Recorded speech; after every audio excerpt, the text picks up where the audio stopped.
সংসার খরচের থেকে কিভাবে একটু একটু করে আমরা সঞ্চয় করে রাখতে পারবো সেটারই রইল কিছু কিছু ছোট ছোট টিপস। গুড মর্নিং আমার মিষ্টি বন্ধুরা, সকলে কেমন আছো? আশা করি সকলেই ভালো ও সুস্থ আছো। তো তোমাদের সকলের ভালোবাসায় আমিও ভালো আছি। তো চলো তোমাদের সকলকে সাথে নিয়ে শুরু করছি আমার আজকের ব্লগটা। আজকে হলো গিয়ে শুক্রবার। সকালটা শুরু হয়েছে মোটামুটি 7:30 থেকে। বেশ রোদ ঝলমলে সকাল, আর সকালটা একটু লেট করেই শুরু করেছি কারণ চিকুর বাবা আজকে অফ রয়েছে, কলেজ তো কলেজ যাবে না, সেই কারণে আর কি। তো এদিকেতে চা বসিয়ে দিয়েছি, মা বাবাকে চাটা আগ দিয়ে দিয়েছি, ওনারা একটু বেশি মিষ্টি দেওয়া চা খান। আর এই চা করলাম, এটা চিকুর বাবাকে দিলাম, চিকুকে অল্প দিয়েছি বিস্কিটের সাথে, আর নিজে নিয়েছি। সকালটা সত্যিই আজকের ছিল ভীষণ সুন্দর, মনটাও ভালো লাগছিল জানো। কয়েকটা দিন মেঘলা ওয়েদার, আর রোদ ছিল না। আর এই শীতকালের মধ্যে যদি মেঘলা ওয়েদার থাকে, সত্যি বলতে একদম ভালো লাগে না। একটা ঝলমলে রোদ্দুর দিয়ে যদি সকালটা শুরু করা যায় তো সারাদিনটা ভীষণ ভালো লাগে। তো এদিকে চা তা খেয়ে পরে সকালের কিছু কাজ রয়েছে সেগুলো করে নেব, তারপর রয়েছে আমার টিউশন, তো টিউশন করব। তো এদিকেতে কিছু থালা বাসন ছিল, সেই থালা বাসনগুলো আগে একটু ধোয়াধুয়ি করে নিচ্ছি। আর জানালার দিকে তাকিয়ে তোমরা দেখতেই পাচ্ছ যে আস্তে আস্তে সূর্য মামা আজকে ভীষণ ঝলমল করছে। তো সত্যিই ভীষণ ভালো লাগছিল, আর আমার মনটাও আজকে রয়েছে খুব ভালো। তার কারণটা গিয়ে চলো একটু পরে তোমাদেরকে বলছি। এদিকেতে চিকুর বাবা আমাকে আজকে বলেছে কি যে চলো কয়েকটা দিন পরে একটা সুন্দর জায়গা যাবো, মিষ্টি জায়গা সামনেতেই। তো ভাবলাম ঠিক আছে, কি কারণে সেটা বলেনি। তো ওটা শুনেও বেশ ভালো লেগেছে। আমাকে বাড়ির থেকে বেরোতে মাঝে মধ্যে ভালোই লাগে, একটু ঘুরতে যেতে। আর সারাদিনটা তোমরা দেখতেই পাও ঘরেতে বিভিন্ন কাজের ঝামেলা নিয়ে কীরকম থাকি। আর এদিকেতে চিকুর এক্সামও শেষ হয়ে গিয়েছে, তাহলে এখন রয়েছে হাতে অনেকটাই সময়। এইদিকে এই যে আমার টিউশন পড়ানো প্রায় শেষের মুখে। তারপর চলো বিছানাপত্র এখনও ঠিক করা হয়নি, গুছানো হয়নি, সেইগুলো আগে ঝটপট করে গুছিয়ে নিচ্ছি। আর শীতের সকালে বিছানা মানে বুঝতেই পারছো, এখন শুধু ওই লেপ কম্বল, তার সাথে থাকছে ব্ল্যাঙ্কেট, এই সব নিয়েই এখন মানে হ্যান্ত স্যান্ত। সত্যি বলতে কি জানো, শীতকালে আমার বিছানার দিকে তাকালে এই জিনিসগুলোর জন্য ভীষণ খারাপ লাগে। গুছিয়ে সুন্দর করে সাজাতে পারি না বিছানাটাকে, কারণ চারিদিকে লেপ কম্বল, তার সাথে বেডশিট আলাদাভাবে ঢাকা নেওয়ার থাকে। তো চারিদিক মানে দেখো সুন্দর রাখবো বললেও কিন্তু পারা যায় না। আর কালকে রাত্রিতে চিকুর পাপা নিয়ে এসছে কিছু হাটপত্র, সেগুলোকে একটু গুছিয়ে নিচ্ছি। এদিকেতে ডিমটা রেখে নিচ্ছি মোটামুটি। আর ডিম যখন আনা হয় আমাদের বেশি করে আনা হয়, একবারে 1 কার্টন করে ডিম আনে। আর বাকি তো তোমরা দেখতেই পাচ্ছ চারিদিকে আলু টালু ঢালা রয়েছে। তো আগে এই পুরনো কয়েকটা পেঁয়াজ ছিল, সেইগুলোকে আগে ইউজ করব, তার জন্য সরিয়ে দিলাম। আর ওপরে সবসময় আমি একটা আগে পেপার বিছিয়ে নিই, বা সেই যে থালাগুলো হয় যেগুলো কাগজের প্লেটগুলো, সেইগুলোকে দিয়ে দিই, তারপর রাখি। তাহলে কি হয় বলো তো, ছোটো ছোটো জিনিসগুলো নিচে গলে বেরিয়ে যায় না, সেই কারণে আর কি। এদিকে যে অনেক পেঁয়াজ আনা হয়, এটার মধ্যে রাখলে কি হয়, চারিদিকে হাওয়া পায়, তার জন্য পেঁয়াজটা ভালো থাকে, অনেক দিন নষ্ট হয়ে যায় না। আর কন্টেনারে বা কোনো ঢাকা দেওয়া পাত্রে রাখলে কী হয় বলো তো, অনেকখানি পেঁয়াজ নষ্ট হয়ে যায়, সেই কারণে আমি এরকমভাবে রাখি। আলুগুলোকেও চলো এরকমভাবে রেখে নেব, তাহলে কি হয় আলুটাও ভালো থাকে। আর আলু সবসময় সকলে বাইরেই রাখে মোটামুটি, আমার যতদূর জানা আছে, আর বাইরে রাখাটাই দরকার। আর পেঁয়াজ যেটা তোমাদেরকে বললাম, ছোটো ছোটো টিপস বলবো। পেঁয়াজ তোমরা কোথা থেকে কেনো জানি না, কিন্তু আমি সবসময় পেঁয়াজ কিন্তু সবজির দোকান থেকেই কেনার চেষ্টা করি। তাছাড়া যেখান থেকে শুধুমাত্র পেঁয়াজ বিক্রি হয়, পেঁয়াজ রসুন আদা এই সমস্ত কিছু, সেখান থেকে নিই। তাহলে কি হয় বলো তো, একদম ফ্রেশটা পাওয়া যায়। আর আমরা যদি হাট মশলার দোকান থেকে পেঁয়াজটা নিই, সেক্ষেত্রে কি হয়, প্রচণ্ড পরিমাণে খারাপ বেরোয়। মানে ওরা কি করে, একসাথে অনেক অনেক বস্তা বস্তার জিনিস ওদের এসে পৌঁছায়, সেক্ষেত্রে কি হয়, চাপ পেয়ে সেগুলো অনেক সময় খারাপ হয়ে যায়। তাই আর দামটাও কম হয়। তোমরা দেখবে একটা হাট মশলার দোকানের থেকে কিন্তু সবজি দোকানে পেঁয়াজ রসুন আদার দামটা কম। আমি অবশ্য আমাদের এখানে মার্কেট হিসেবে বললাম, এবারে যার যেখানে যেরকম হয়তো বলতে পারবো না, অন্য অন্য জায়গায় একটু বেশি রেটও হতে পারে। আর চলো চিনি এরকম ঢেলে নিচ্ছি। আগের বারে আমি দু তিনবার নিয়ে দেখেছিলাম যে প্যাকেট হিসেবে চিনি নিলে চিনিটার দাম কিন্তু বেশি পড়ে।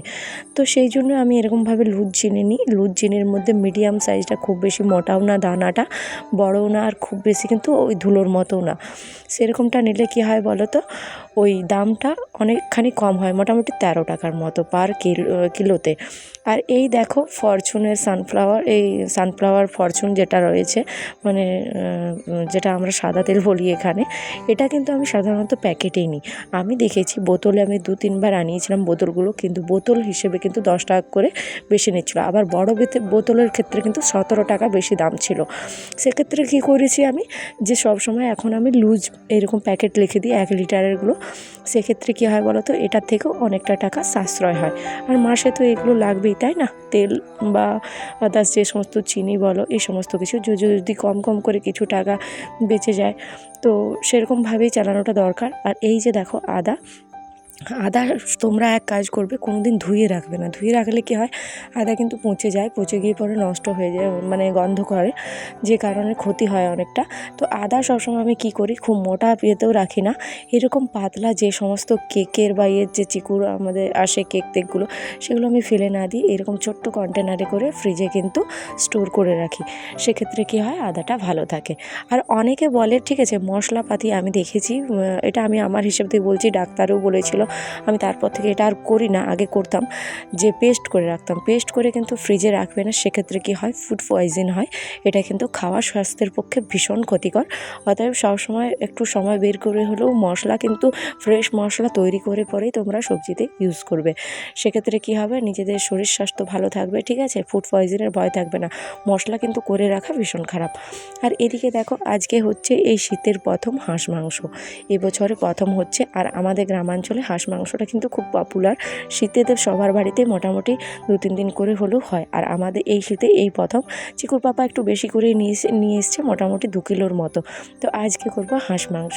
আর চিকুর পাপার কথা রয়েছে, ওই করবে। তো মোটামুটি আমি যতটা সম্ভব সেরকম রেডি করে দিচ্ছি সমস্ত কিছু, তারপর কিন্তু চিকুর পাপাই করবে। তো এদিকেতে চলো মশলা করতে বসে পড়েছি, সংসারের বাকি সমস্ত কাজকর্ম। এছাড়াও আমি আজকে ঘরটাও পোছা লাগিয়েছি, কিন্তু আমাদের এখানে লাইনের সমস্যা চলছে, বিভিন্ন রকম ধান গাড়ি আসছে গ্রামেতে, বড় বড় লরি। তো কী হচ্ছে, লাইনটা না নামিয়ে রাখলে তারে লেগে যাচ্ছে, সেক্ষেত্রে কিন্তু বিপদ হয়ে যাওয়ার সম্ভাবনা থাকে, সেই জন্য আর কি। তো সকালের সময়টা অনেকটা সময় লাইন কেটে দেয়, সেক্ষেত্রে আমার এখন ভিডিও করতেও অসুবিধা হয়। আমার বাড়িটা কিন্তু ভীষণ অন্ধকার, 4-5টাতে গাছ রয়েছে, তোমাদেরকে দেখিয়েছি ছাদে।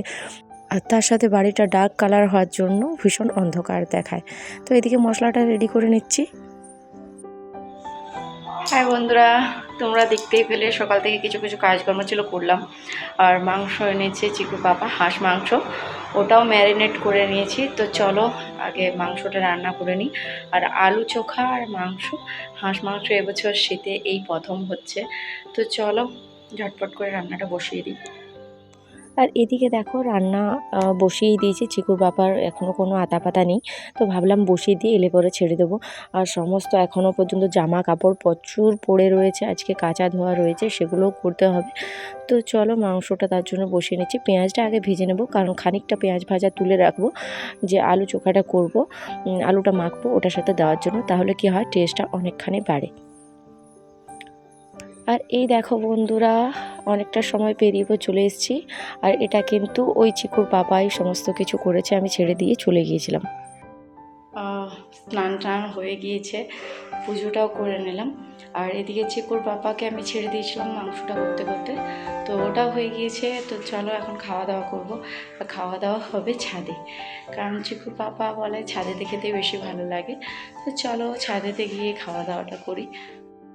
তো ওদিকে খাওয়া দাওয়া করা কমপ্লিট হয়ে গিয়েছে। তো আজকে ভাবলাম কি, যে থালা বাসনগুলো ফেলে না রেখে আগে ধোয়াধুয়ি সমস্তটা করে নিই, তারপর রেস্ট করবো একটুকু। আর সময়টাও অনেকখানি হয়ে গিয়েছে, 2:30 বাজে। তো চিকুর পাপা যেহেতু বাড়িতে আছে, চিকুকে শোয়াবার আমার অতটা ঝামেলা নেই, তো চিকুর পাপাই ওকে শুয়েছে। আর আমি এখন যখন ভয়েস ওভার দিচ্ছি, ছাদের থেকে দিচ্ছি, তো বাইরের থেকে ভীষণ আওয়াজ আসছে, তোমরা একটু অ্যাভয়েড করো, একটু মানিয়ে নিও। কী করবো বলো, এখানে গ্রামাঞ্চলে ভীষণ পরিমাণে আওয়াজ হয়। আর এই দেখো, আমি আজকে সমস্ত যে কাচা ধোয়া করেছিলাম, 4-5টাতে ছাদে দিয়েছি, মানে এত বেশি ছিল। আর বিকেলে যে যে জিনিসগুলো শুকিয়েছিল সেইগুলোই এখন উঠিয়ে একটুকু ভাঁজ করে নিচ্ছি। আর কি বলো তো, একটু তাড়াতাড়ি না ওঠালে কী হয়, মানে ছোটোবেলার দিন দেখবে তাড়াতাড়ি সন্ধে হয়ে আসে, আর শিশির পড়ে, ভীষণ পরিমাণে শিশির পড়ে, তাতে কী হয়, আরও ভেজা ভেজা হয়ে যায়। আর এইদিকে এসে দেখি চিকুর পাপা, চিকুও উঠে পড়েছে। তো ভাবলাম বেডটা সুন্দর করে গুছিয়ে নিই। আর এইগুলো তুলতে তুলতে এখন নিজের হাতের বাজু তো যেন ব্যথা ধরে গিয়েছে। শীতের মধ্যে এই জিনিসগুলো ভীষণ অসহ্যকর লাগে আমার। রাত দিন শুধু ব্ল্যাঙ্কেট পাট করতে থাকো, এই রুমে একটা ওই রুমে একটা এমনি করে করে সত্যিই ভালো লাগে না, আর চারিদিকটাও কীরকম যেন একটা দেখায়। তাও আমি কি করি বলো তো, মোটামুটি এই যে নতুন ব্ল্যাঙ্কেটটা রয়েছে এটাকে আমি ভেতরে ভরে রাখারই চেষ্টা করি সব সময়। আর একটা ব্ল্যাঙ্কেট যেটা সবসময় বাইরে থাকে ঢাকা বেশিনিতে, ওটাকে আমি এই যে আলাদাভাবে সামনেটাতে রেখে দিই। তাহলে কি হয় বলো তো, সব সময় দুটোকে নিয়ে চারিদিকে ছড়িয়ে রাখবে না। আর নইলে চিকুর পাপার আমাদের একটা অভ্যেস খারাপ রয়েছে, হাতের সামনে যা পায় সেইটাকে নিয়ে ঢাকা নিতে শুরু করে দেয়, যে কারণে আরও বেশি নষ্ট হয় সেগুলো। আর এদিকেতে আমি আজ জলদি রুটিটা করে নিচ্ছি, যেহেতু আজকে তো হাঁস মাংস রেখে দিয়েছি, তো সবজি আর আলাদা করে কিছু করব না। তারপরে আমার পরপর দুটো টিউশন রয়েছে, সেই কারণে আর কি। তো খাবারটা আমি তার জন্য করে নিলাম, আর সন্ধেও হয়ে গিয়েছে। তো এদিকে দেখতেই পাচ্ছ কাপড়টা চেঞ্জ করে সন্ধে দিয়ে চলে এসেছি রুটিটা করতে। তো তোমরা অবশ্যই জানিও যে আজকের এই ভিডিও তোমাদের কেমন লেগেছে, আর যদি ভালো লেগে থাকে অবশ্যই আমার চ্যানেলটিকে সাবস্ক্রাইব করে দিও। যদি নতুন হয়ে থাকো বন্ধুদের মধ্যে শেয়ার করো, আর এভাবেই ভালোবাসা দিতে থেকো, পাশে থেকো। আর তোমাদের সুন্দর কমেন্টগুলো পড়ে আমার সত্যি ভিডিও করার নতুন আরও উৎসাহ পাই, যেটার জন্য মানে কি বলবো, তোমাদের কাছে যতবার থ্যাংক ইউ বলবো, ধন্যবাদ জ্ঞাপন করব, সেটাও কম হবে। এভাবেই তোমরা আমাকে সাপোর্ট করতে থেকো, ভালোবাসা দিতে থেকো। আর সত্যিই তোমাদের ভালোবাসা সাপোর্ট ছাড়া এগিয়ে যাওয়া ভীষণ অসম্ভব, মানে সেটা তো সকল ইউটিউবাররাই জানো। তো চলো আজকের মতো ভিডিওটা এখানেই শেষ করছি। সকলে ভালো থেকো, সুস্থ থেকো, সকলকে গুড নাইট, বাই, শুভরাত্রি।